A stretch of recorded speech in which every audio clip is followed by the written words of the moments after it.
ધોરણ 6 પ્રકરણ 12 નકશો સમજીએ. પ્રવાસીઓ ગુજરાતના જુદા જુદા પ્રવાસન સ્થળો જેવા કે સોમનાથ, દ્વારકા, તરણેતર, અંબાજી, ધોરડો, સાપુતારા વગેરે સ્થળોની મુલાકાત લે છે.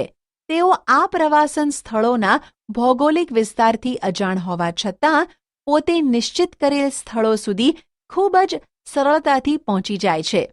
તેનું કારણ શું? કારણ માત્ર એટલું જ કે તેમની પાસે પ્રવાસન સ્થળો દર્શાવતો નકશો હોય છે.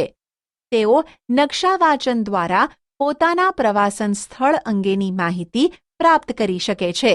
વર્તમાન સમયમાં પ્રવાસ ઉપરાંત બીજા અનેક પ્રકારના હેતુઓ માટે નકશા ખૂબ જ ઉપયોગી બની ગયા છે. આજે તો વિજ્ઞાન અને ટેકનોલોજીના યુગમાં જીપીએસ એટલે કે ગ્લોબલ પોઝિશન સિસ્ટમની મદદથી તમે વિશ્વના કોઈ પણ સ્થળે સ્વયં પહોંચી શકો છો. આપણે આ પ્રકરણમાં નકશા વિશે સમજ મેળવીએ. પૃથ્વીનો ગોળો પૃથ્વીનો અભ્યાસ કરવા માટે ઉપયોગી છે, પણ જ્યારે પૃથ્વીના કોઈ એક ખંડ, દેશ, રાજ્ય, જિલ્લા, તાલુકા, શહેર કે ગામનો અભ્યાસ કરવા માટે નકશો વધારે ઉપયોગી છે. નકશા શબ્દનો અંગ્રેજી પર્યાય મેપ છે. મૂળ લેટિન ભાષાનો શબ્દ મેપા મુન્ડી ઉપરથી અપભ્રંશ થઈને મેપ બન્યો છે. તેનો અર્થ હાથમાં રાખી શકાય તેવો કાપડનો ટુકડો એવો થાય છે.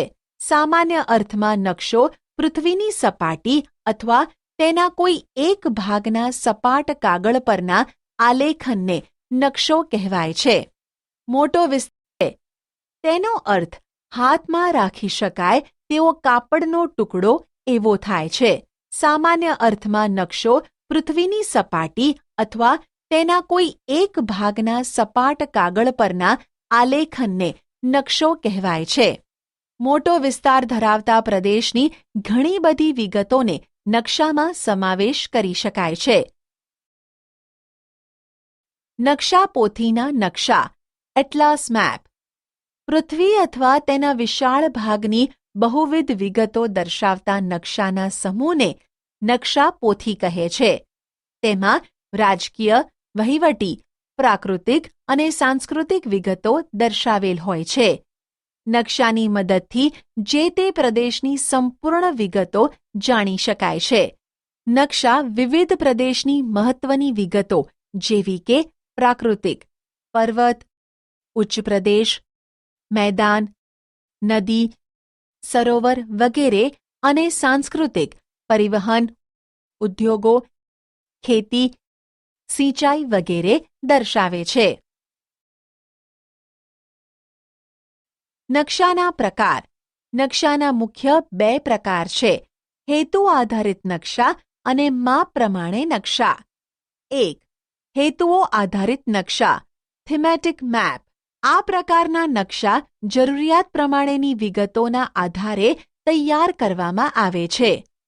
હેતુ આધારે તૈયાર થતા નકશાને તેમાં દર્શાવતી પ્રાકૃતિક અને સાંસ્કૃતિક વિગતોના આધારે મુખ્ય બે વિભાગમાં વર્ગીકૃત કરવામાં આવે છે. એ. પ્રાકૃતિક નકશા. બી. સાંસ્કૃતિક નકશા. એ. પ્રાકૃતિક નકશા ફિઝિકલ મેપ. કુદરત નિર્મિત વિગતોનું આલેખન કરતા નકશાઓને પ્રાકૃતિક નકશા કહે છે.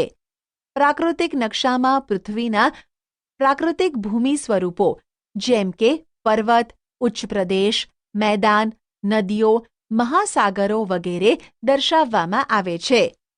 વન્ય પ્રાણીઓ, વનસ્પતિ, જંગલો, ખનિજ વગેરેનું વિવરણ દર્શાવતા નકશાઓ પ્રાકૃતિક નકશાના ભાગ છે. 1. ભૂપૃષ્ઠના નકશા. આ નકશામાં પર્વતો, ઉચ્ચ પ્રદેશો, મેદાનો, જળ પરિવાહ વગેરે દર્શાવેલ હોય છે. 2. હવામાન કે આબોહવાના નકશા. સ્થળ કે પ્રદેશના હવામાન આબોહવાના તત્વો, તાપમાન, વરસાદ, પવનો વગેરેની માહિતી દર્શાવે છે. 3. ખગોળીય નકશા. ગ્રહો, ઉપગ્રહો, આકાશગંગા, નક્ષત્રો, વગેરે અવકાશી પદાર્થોની માહિતી આપતા નકશા ખગોળીય નકશા કહે છે. બી. સાંસ્કૃતિક નકશા. માનવ સર્જિત વિગતોનું આલેખન કરતા નકશાને સાંસ્કૃતિક નકશા કહે છે. આ નકશામાં માનવીની વિવિધ પ્રવૃત્તિઓનો નિર્દેશ કરેલ હોય છે. રાજ્યનો નકશો, ખેતી, વસ્તી, પરિવહનના નકશા સાંસ્કૃતિક નકશાના ઉદાહરણ છે. 1. રાજકીય નકશા. ખંડ, દેશ, સ્થાનિક વહીવટીતંત્ર તથા તેની સરહદોની માહિતી આપતા નકશા રાજકીય નકશા કહે છે. 2. ઔદ્યોગિક નકશા. ઔદ્યોગિક ક્ષેત્રો, ઉદ્યોગોનો તબક્કાવાર ઇતિહાસ, ઉત્પાદન વગેરેની માહિતી ઔદ્યોગિક નકશાઓમાં આપવામાં આવે છે. 3. ઐતિહાસિક નકશા. પ્રાદેશિક કે રાષ્ટ્રીય વહીવટી તંત્રનો ઇતિહાસ દર્શાવતા નકશા ઐતિહાસિક નકશા કહે છે. આ સિવાય માપ પ્રમાણે પણ 2 પ્રકાર છે. 2. માપ આધારે નકશાના પ્રકાર. સામાન્ય રીતે એક નકશાનું પ્રમાણ માપ 1 સેન્ટીમીટર જેમ કે 50 કિલોમીટર કરતાં ઓછું હોય તો તેને મોટા માપના નકશા કહે છે. અહીં નકશામાં 1 સેન્ટીમીટર બરાબર 50 કિલોમીટર પૃથ્વી પર વાસ્તવિક અંતર દર્શાવે છે. મોટા માપના નકશામાં વિગતો વધારે દર્શાવેલ હોય છે, જેમ કે તાલુકા, શહેર કે ગામના નકશા મોટા માપના નકશાના ઉદાહરણ છે.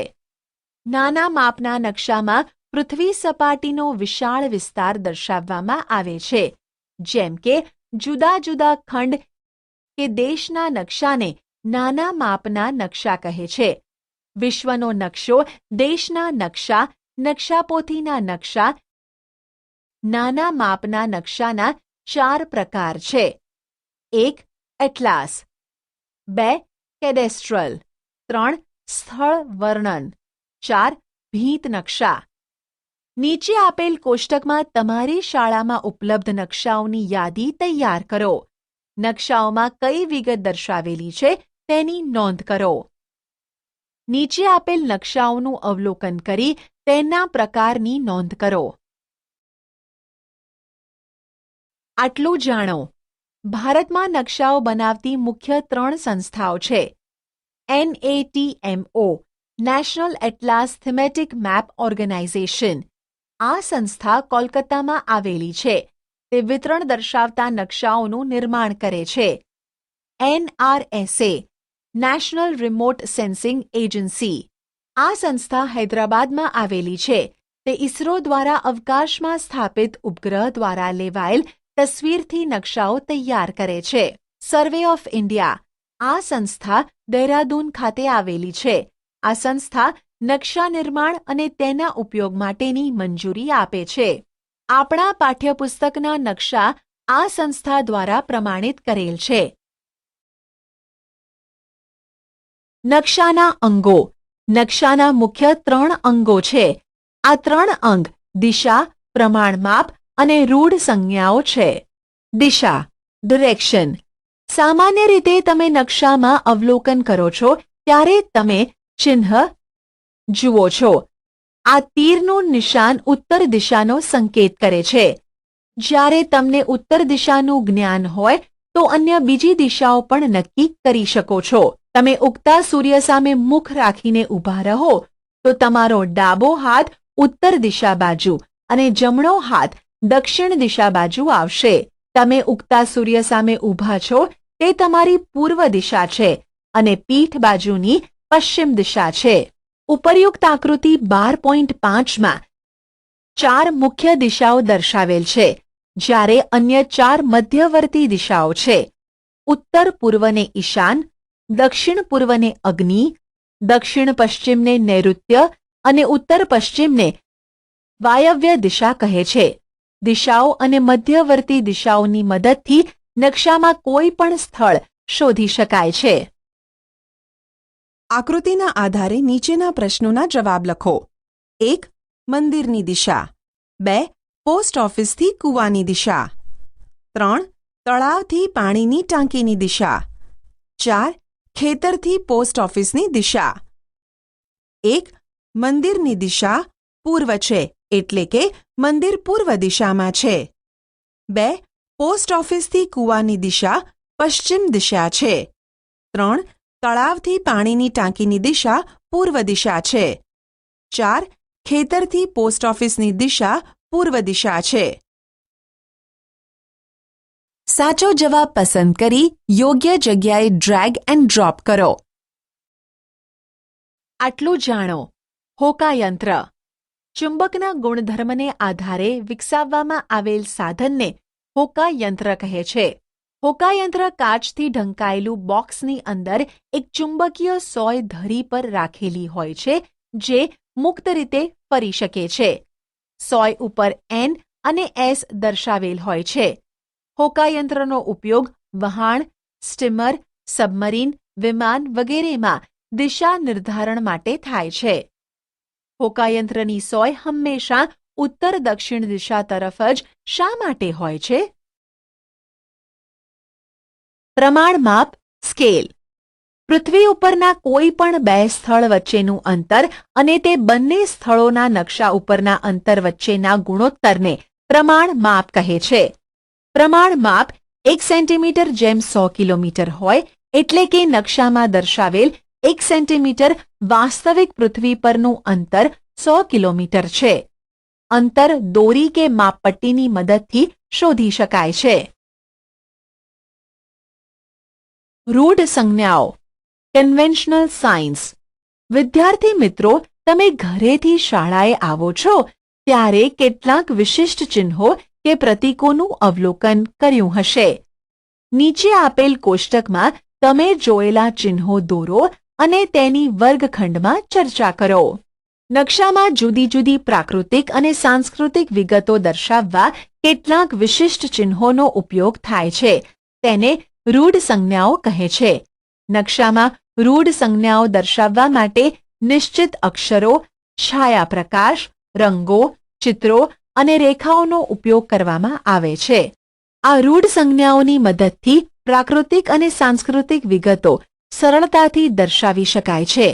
નકશાની રૂઢ સંજ્ઞાઓની ભાષા કે ચિહ્નો સરળ અને સર્વમાન્ય ભાષા છે. આ ચિહ્નો સંદર્ભે આંતરરાષ્ટ્રીય સમજૂતી હોવાથી નકશાઓમાં રૂઢ સંજ્ઞાઓનો ઉપયોગ થાય છે. નીચે આપેલ કોષ્ટકમાં રૂઢ સંજ્ઞાઓનું અવલોકન કરો અને તમારા શિક્ષકની મદદથી સમજો. ચિહ્નો ઉપરાંત નકશામાં જુદા જુદા રંગ અને રંગ સ્તરથી વિભિન્ન પ્રાકૃતિક અને સાંસ્કૃતિક વિગતો દર્શાવી શકાય છે. નીચે આપેલ કોષ્ટકમાં પ્રાકૃતિક અને સાંસ્કૃતિક વિગતોને રંગ વડે દર્શાવેલ છે. ભૂમિ સ્વરૂપ કથ્થઈ, બદામી. જળ સ્વરૂપ વાદળી. વનસ્પતિ પ્રદેશ લીલો. રેલ માર્ગ કાળો. જમીન માર્ગ લાલ. ખેતી પીળો. સાચો જવાબ પસંદ કરી યોગ્ય જગ્યાએ ડ્રેગ એન્ડ ડ્રોપ કરો. ભારતનું સ્થાન. ભારત એક વિશાળ ભૂમિભાગ છે. ભારત દેશ પૃથ્વી પર ઉત્તર પૂર્વ ગોળાર્ધમાં આવેલ છે.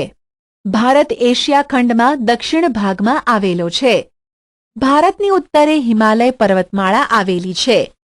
પૂર્વ દિશાએ બંગાળનો ઉપસાગર અને પશ્ચિમ દિશાએ અરબ સાગર આવેલો છે. ભારતનો મુખ્ય ભૂમિખંડનો વિસ્તાર 8 ડિગ્રી 4 થી 37 ડિગ્રી 6 ઉત્તર અક્ષાંશ અને 67 ડિગ્રી 7 થી 97 ડિગ્રી 25 પૂર્વ રેખાંશ વૃત્ત વચ્ચે આવેલો છે. ભારતના લગભગ મધ્યમાંથી કર્કવૃત્ત પસાર થાય છે. વર્તમાન સમયમાં ભારતને વહીવટી સરળતા માટે 29 રાજ્યો, 6 કેન્દ્રશાસિત પ્રદેશ અને એક રાષ્ટ્રીય રાજધાની પ્રદેશમાં વહેંચવામાં આવેલ છે. આવો તો રમીએ એક સાપ સીડીની રમત.